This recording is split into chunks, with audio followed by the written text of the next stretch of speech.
आज आप जो सोच रहे हैं वो अब पूरा होने वाला है। आज आपके साथ चमत्कार होने जा रहा है। आज आपकी सारी समस्या का समाधान मिलने वाला है।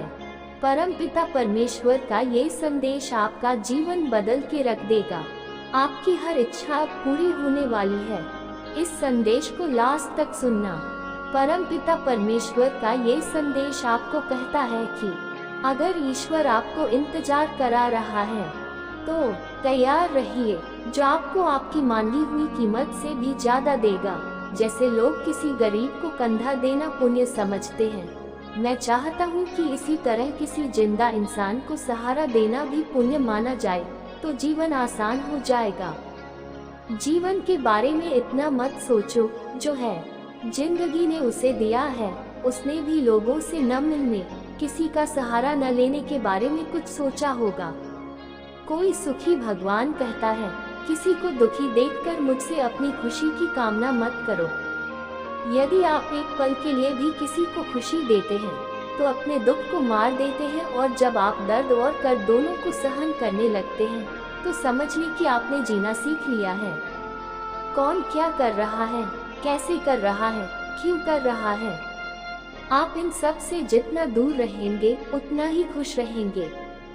हंसते रहो अगर साथ होती दुनिया, वरना आंखों में भी आसमां को जगह नहीं मिलती। जीवन में जो कुछ भी होता है किसी कारण से होता है, या तो वह तुम्हें कुछ बना देगा। गन्ने के मीठे होने के नुकसान को उनसे बेहतर कौन जानता है। जब कोई दिल दुखाता है तो बेहतर है कि हम चुप रहें, क्योंकि जिन्हें हम जवाब नहीं देते उन्हें वक्त जवाब देता है। मैं अंधा, बहरा और गूंगा बनकर अपने लक्ष्य पर ध्यान केंद्रित करता रहा।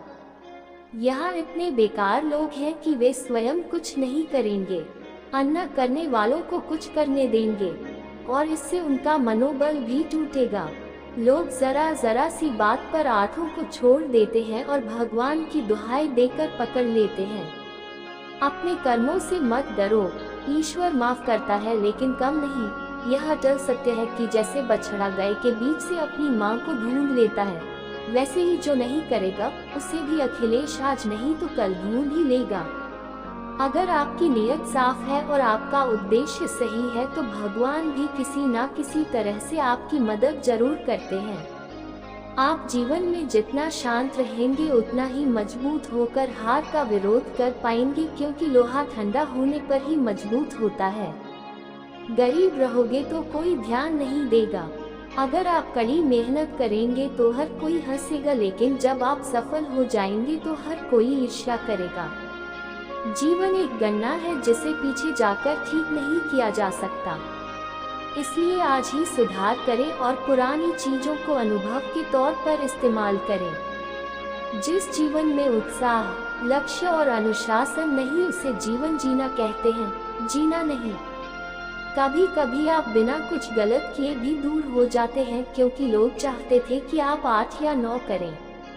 कर्क राशि, जिस व्यक्ति के दिल में सेक्स होता है और उसकी सोच हमेशा यही रहेगी कि जो दर्द मुझे मिला वो किसी को न मिले, और जो खुशी मुझे मिली वो मैंने हंसकर भी देखी है और रोककर भी देखी है, किसी को खोकर भी। समझ गया? आप ऐसा जीवन जी सकते हैं जिसमें आपने अकेले रहना सीख लिया हो। जिंदगी बहुत कुछ सिखाती है, रुलाती है। थोड़ा सा साथ, खुद से ज्यादा किसी पर भरोसा मत करना, क्योंकि अंधेरे में तो परछाई भी साथ छोड़ देती है। अगर कोई आपसे सच्चा प्यार करता है तो वह आपको समय देगा, तुम्हें तोड़ देंगे, हर परिस्थिति में तुम्हारा साथ निभाएंगे, तुम्हारे प्रति सदैव समर्पित रहेंगे, क्योंकि सच्चा प्यार एक दूसरे की खुशी चाहेगा। आंखों में पानी है, लोहा लोहे को नष्ट नहीं कर सकता, जंग ही उसे नष्ट कर सकती है। वैसे ही आज कोई और नहीं कर सकता लड़की का ख्याल रखें, लेकिन उसकी सोच का ही आप ऐसा कर सकते हैं। इसलिए ये सोचते रहें कि परिणाम अच्छा होगा।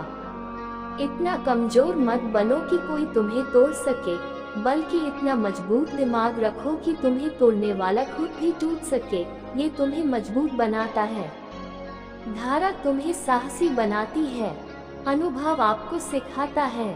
जिस दिन हम समझ जाएंगे कि सामने वाला गलत नहीं है, सिर्फ आपकी सोच है जो हमसे अलग है, उस दिन जीवन के सारे दुख दूर हो जाएंगे। जब आपके दिमाग में जो लिखा है वह नहीं है तो आप क्यों रोते हैं? आप राज रख रहे हैं। पट्टी बंद करने से पहले खोल देता है और गर्मी के मौसम में सूखने के बाद भी पट्टी नहीं छोड़ता। कि और जाने, मेरे साथ घर आओगे और नए आ सकते हैं। जो हुआ उससे भूल जाओ, नई शुरुआत करो और याद रखो जिसका कोई नहीं होता उसका भगवान होता है। मतलब कि रिश्ते अंत तक उसका साथ देते हैं, लेकिन दिल से जुड़े रिश्ते आखिरी सांस तक साथ निभाते हैं। चाहे कोई आपका सम्मान करे या न करे, काम करते रहिए, क्योंकि सूर्योदय तब भी होता है जब करोड़ों लोग सो रहे होते हैं। दुनिया का हर काम आसान है, सिर्फ आवाज अंदर से आनी चाहिए। सदैव कड़ी मेहनत करना और ईश्वर पर विश्वास रखना ही जीवन में सफलता का सूत्र है। सबसे बड़ी गलती है खुद से कुछ न सीख पाने की गलती। जो व्यक्ति अपने मन पर नियंत्रण कर सकता है वह जीवन में कुछ भी कर सकता है। उनके अच्छे कामों पर सब चुप रहते थे, लेकिन अगर निराई बुराई पर भी खर्च होता तो भी वे बोलते। भगवान कहते हैं, मैं तुम्हारे अतीत को सुधार नहीं सकता, क्योंकि यदि तुम वर्तमान में अच्छे कर्म करोगे तो मैं तुम्हारा भविष्य अवश्य प्रकट कर दूंगा। लोग आपकी बातों की तारीफ करेंगे और वही लोग आपको बर्बाद भी कर देंगे। हम हमेशा ये सोचते हैं कि सबसे बुरे के साथ क्या होगा, लेकिन हम ये कभी नहीं सोचते कि सर्वश्रेष्ठ के साथ क्या होगा। भगवान रात में तीर पर बैठे पक्षियों के साथ क्या नहीं करते हैं। जब मैं टूट जाता हूँ तो अपने विचारों में अकेला हो जाता हूँ। कोई कैसे बेसहारा छोड़ सकता है? आज के समय में कोई भी अपना नहीं होता और लोग तभी तक हमारा साथ देते हैं जब तक वो स्वार्थी होते हैं। अगर कोई अकेला है तो इसका मतलब यह नहीं कि उसे कोई पसंद नहीं करता, बल्कि वह अकेला है क्योंकि वह दुनिया की हकीकत समझ चुका है। एक बार राजा और उनके मंत्री तलवार साफ कर रहे थे। तलवार साफ करते समय अचानक तलवार राजा के कुएं पर गिर गई और राजा की उंगलियां कट गईं। कटने से राजा को बहुत पीड़ा हुई, उसे बहुत दर्द हो रहा था, लेकिन उसका मन कहता है, शांत रहो महाराज, कुछ भी हो यह अच्छे के लिए होता है। राजा कोई आवाज सुनता है तो क्रोधित हो जाता है। एंट्री मंत्री को बताता है कि उसकी उंगली टूट गई है और अक्सर राजा को समझाने की कोशिश करता है, और बिना सुने ही गुस्से से मंत्री को कालकोठरी में बंद करने का आदेश दे देता है। मंत्री को इस बात का दुख नहीं था, क्योंकि उन्होंने फिर भी कहा कि जो भी अच्छे के लिए होता है अपनी खुशी से होता है। राजा ने खुद को सैनिक के हवाले कर दिया और यह सुनकर हैरान रह गया। मेरा मंत्री कितना मूर्ख था। उसने सोचा कि मैंने भलाई के लिए उससे शिकायत की है। इस घटना को 3 महीने बीत गए। राजा अपने सैनिकों के साथ शिकार खेलने जंगल में जाता है। राजा को एक हिरण दिखाई देता है। हिरण का पीछा करते करते राजा घने जंगल में चला जाता है। वो हिरण को पकड़ने में असमर्थ हो जाता है और जंगलों में खो जाता है।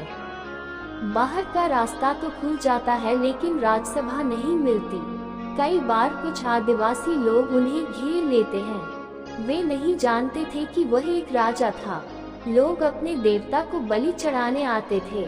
एक शख्स की तलाश थी।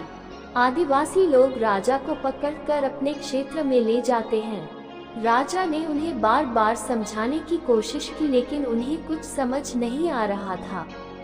लोग खुशी से नाचते हैं और राजा को श्रद्धांजलि अर्पित करने के लिए तैयार होते हैं। अब राजा को लगा कि वह मरने वाला है। जब राजा को आदिवासियों का मुखिया माना जाता है तो राजा के पैर का अंगूठा कटा हुआ देखकर उसका मुखिया कहता है कि किसी भी इंसान की बलि नहीं दी जा सकती, क्योंकि इंसान संपूर्ण नहीं है, ये काम करता है। और यदि किसी ऐसे इंसान की बलि दी जाती है जिसके शरीर का कोई अंग पहले से ही काम कर रहा हो, तो उसके भगवान को एक पूरे इंसान की बलि दी जा सकती है। यदि रुपये के खर्च से वह क्रोधित हो जाता है तो वे लोग राजा को छोड़ देते हैं। राजा खुशी से अपने महल में जाता है और सोचता है कि अगर उस दिन मेरी उंगली न होती तो आज मैं मर जाता। इसका मतलब है कि मंत्री सही कह रहा था, चाहे कुछ भी हो जाए। तब राजा अपने सैनिकों को शीघ्र जाने का आदेश देता है। मंत्री को रिहा किया जाना चाहिए। राजा ने मंत्री को उसका कर्तव्य लौटा दिया। मंत्री जी, उस दिन मेरी उंगली कट गई, मेरे लिए अच्छा हुआ, मैंने मान लिया, लेकिन इसके कारण आप जेल में हैं। सुधार राज्य मंत्री, कृषि राजस्व बाकी है। महाराज, अगर आप शिकार पर जाना चाहते तो मैं जाता, तुम्हारे साथ बकाए आ रही है और 8 लोगों के साथ जाऊं तो वध। मंत्री की बात सुनकर राजा को समझ आ जाता है कि क्या बात है। हमारे जीवन में होता है, यह अच्छे के लिए होता है।